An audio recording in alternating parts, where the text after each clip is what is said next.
رمضان شریف آتا ہے، ہم ایک ایک حافظ کو 10,000 20,000 لے کر تراویح کے لیے بلاتے ہیں اور قرآن شریف سننے کو نہیں ملتا. لہذا مائک لگا ہو تو کتنا اچھا ہو جائے.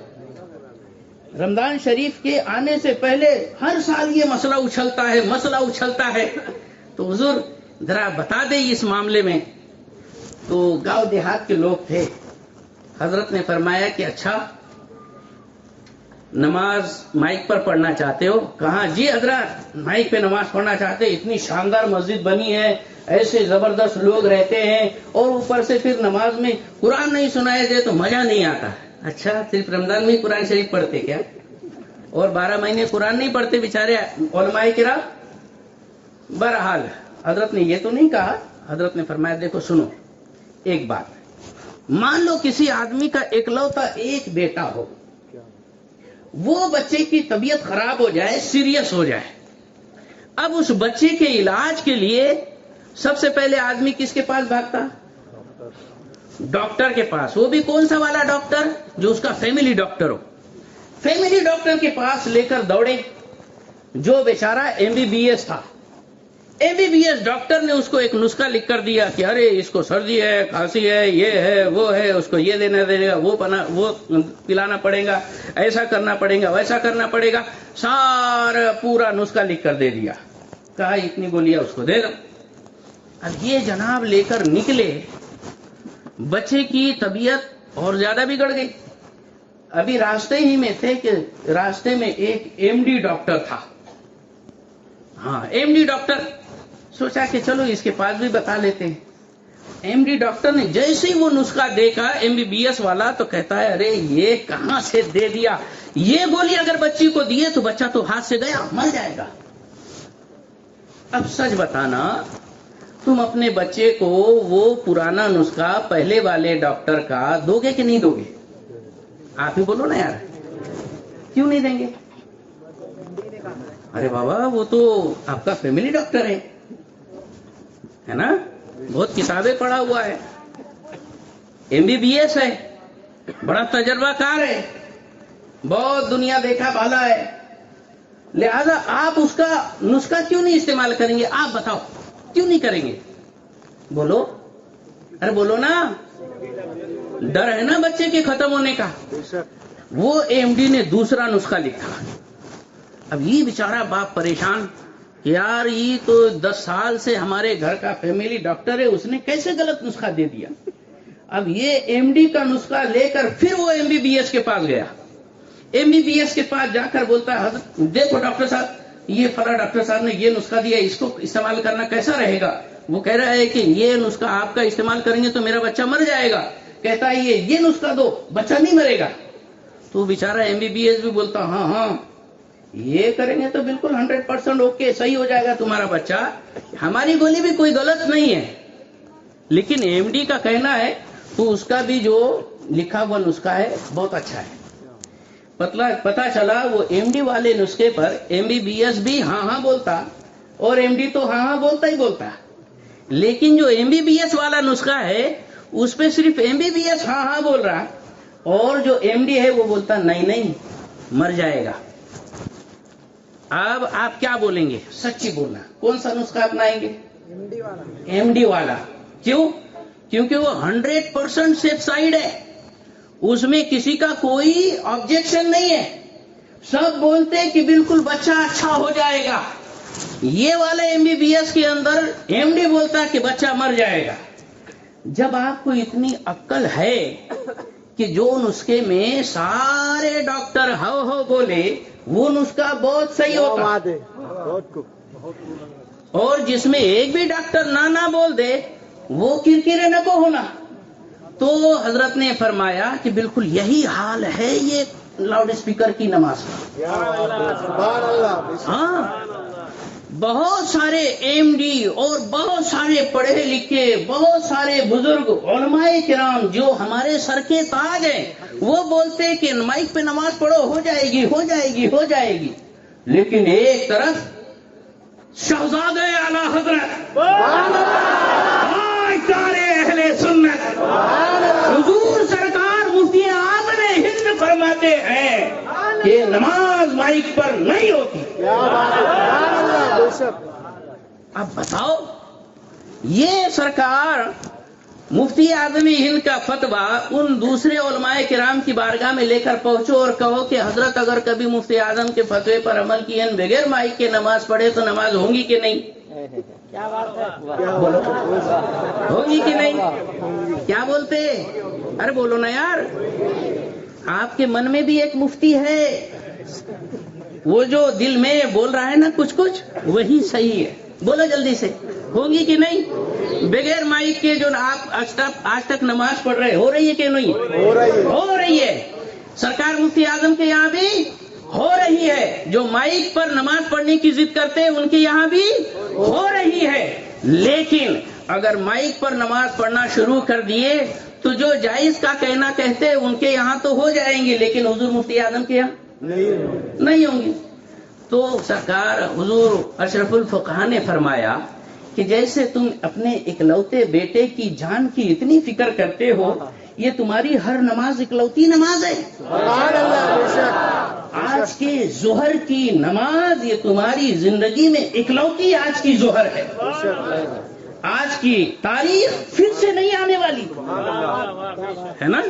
آج کیا تاریخ ہے؟ 29 تاریخ کے ظہر کی جو نماز تھی وہ ون ٹائم ہی ہے، وہ ریپیٹ نہیں ہونے والی. آج کی جو اثر ہے وہ اس زندگی میں ایک ہی بار آنے والی ہے. آج کی جو مغرب ہے وہ زندگی میں ایک ہی بار آنے والی ہے. آج کی جو عشاء ہے وہ زندگی میں ایک ہی بار آنے والی ہے. یہ آپ کی نمازیں، یہ آپ کی اکلوتی نمازیں ہیں. جب آپ کو اپنے اکلوتے بیٹے سے اتنا پیار ہے تو اکلوتی نماز سے کیوں نہیں پیار ہو سکتا؟ تو بیچارے گاؤں والے بولے حضرت سمجھ میں آ گیا، سمجھ میں آ گیا. ایسا دماغ میں بیٹھا دیتے تھے. اب اسی میں ایک شخص آ گیا بیچارہ، بولا بھالا سیدھا سادہ، الجھے بھال، کپڑے کالے، اور بولے حضرت ہمارا نا 24 نمبروں سے بہت مناظرہ ہوتا. ارے باپ رے، مناظرہ کرنے کے لیے تو ہی ملا تھا کیا؟ ہوتا نا آج کل، بولے واٹس ایپ اور فیس بک کے اوپر مناظرہ چل رہا ہے، حضرت بہت جلدی سے کوئی دلیل بتاؤ. کبھی بھی فون کرتے رات کے 12-1 بجے، حضرت یہ ایسا ہے، اس کی کیا دلیل؟ ارے یار کوئی بات ہوئی یار. تو بولے ہم کیا وہ چوک میں بات کر رہے تھے تو سوچا حضرت بھی جگہ لوں گے. تو تیرے جیسے ہی حضرت ہے کیا رات بھر جاگتے؟ ابے گھر پڑ گئی کے ایسا نہیں ہوتا. تو اب یہ ہوا کہ آیا، بولے حضرت مناظرہ چل رہا ہے. بولے کائے کا مناظرہ؟ وہ یہ ہے کہ کسی تبلیغی وہابی دیوبندی نے کہہ دیا کہ سنی لوگ حضور کو خدا سے بڑھا دیتے. بولتے کہ نہیں بولتے؟ بولے بہت بڑھا دیتے، اللہ سے رسول کو بڑھا دے رہے ہیں. زبردستی کا الزام لگاتے، جھوٹا کھورا خطرناک الزام، اس کے پیچھے کوئی حقیقت نہیں. اب حضرت نے پہلے تو وہ آدمی کو اوپر سے نیچے دیکھا، دیکھنے کے بعد فرمایا کرتے کیا ہو، یعنی اس کا اسٹیٹس کیا ہے یہ جانچ رہے تھے. کلم الناس علی قدر عقولہم، لوگوں سے ان کے معیار اور ان کے مبلغ علم اور ان کے اسٹیٹس کے حساب سے بات کرو. یہ ہے بلاغت کا بنیادی اصول. تو اس نے کہا حضرت میں الیکٹریشین ہوں. بولے اچھا تو کیا کرتے ہوں؟ کہا حضرت جو نئے مکان بنتے نا تو اس میں کنسلنگ کرتا، پوری وائرنگ کرتا، یہ سب کرتا. کہاں بہت بڑے پہنچے ہوئے لگتے ہو الیکٹریکل. کہاں؟ بولے بالکل بڑے کام لیتا حضرت میں. اچھا، بولے اب تو تم بہت اچھی طرح سے سمجھ جاؤ گے. اچھا یہ بتاؤ، ایک پلک کے اندر 2 تار ہوتے ہیں نا، لائٹ جلانے کے لیے باقاعدہ جب پین کے اندر تار جوڑے جاتے ہیں تو کتنے تار ہوتے ہیں؟ بولے حضرت 2 تار ہوتے، ایک لال والا اور دوسرا کالے والا یا ہرے والا. تو وہ جو لال والا ہوتا ہے وہ گرم تار ہوتا ہے اور دوسرا ٹھنڈا تار ہوتا ہے. تو کہا اللہ تبارک و تعالی ہر مثل و مثال سے پاک، لیکن بس یہ تمہارے ایک سمجھ میں آ جائے اس لیے کہہ رہا ہوں، ورنہ اللہ کی تو کوئی مثال ہی نہیں ہے. گرم تار گویا خدا کے جلال کی تشبیہ سمجھو، اور ٹھنڈا تار یہ مصطفیٰ جان عالم رحمت للعالمین کی تشبیہ سمجھو.